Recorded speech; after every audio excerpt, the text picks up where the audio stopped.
Pengertian pertolongan pertama pada kecelakaan. Pertolongan pertama pada kecelakaan atau disebut dengan P3K adalah upaya pertolongan dan perawatan sementara terhadap korban kecelakaan sebelum mendapat pertolongan yang lebih sempurna dari dokter atau para medis. Tujuan pertolongan pertama pada kecelakaan atau P3K ada 4, antara lain 1. Mencegah kematian, 2. Mencegah cacat yang lebih berat, 3. Mencegah infeksi, 4. Mengurangi rasa sakit dan rasa takut.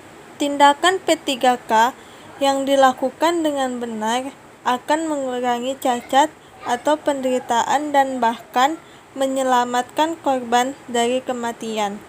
Tetapi, bila tindakan P3K dilakukan tidak baik, maka bisa memperburuk akibat kecelakaan, bahkan membunuh korban. Ada beberapa prinsip yang harus ditanamkan pada jiwa petugas P3K. Antara lain, yang pertama, bersikaplah tenang, jangan panik. Anda diharap menjadi penolong, bukan pembunuh, dan menjadi korban selanjutnya. Yang kedua, gunakan mata dengan jeli, setajam mata elang, atau mampu melihat burung kecil di antara dedaunan. Kuatkan hatimu atau tega melakukan tindakan yang membuat korban menjerit kesakitan sementara demi keselamatannya. Yang ketiga, perhatikan keadaan sekitar kecelakaan, cara terjadinya kecelakaan, cuaca, dan sebagainya. Yang keempat, perhatikan keadaan penderita. Apakah pingsan, ada pendarahan dan luka, patah tulang, atau merasa sangat kesakitan. Yang kelima, periksa pernapasan korban. Kalau tidak bernafas, periksa dan bersihkan jalan nafas, lalu berikan pernafasan bantuan. Yang keenam, periksa nadi atau denyut jantung. Kalau jantung berhenti, lakukan pijat jantung luar. Kalau ada pendarahan masif, segera hentikan. Yang ketujuh, apakah penderita shock?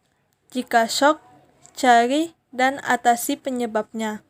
Yang ke-8, setelah A, B, dan C stabil, periksa ulang cedera penyebab atau penyerta. Kalau ada patah tulang, jangan terburu-buru memindahkan atau membawa ke klinik atau rumah sakit sebelum tulang yang patah dibidai.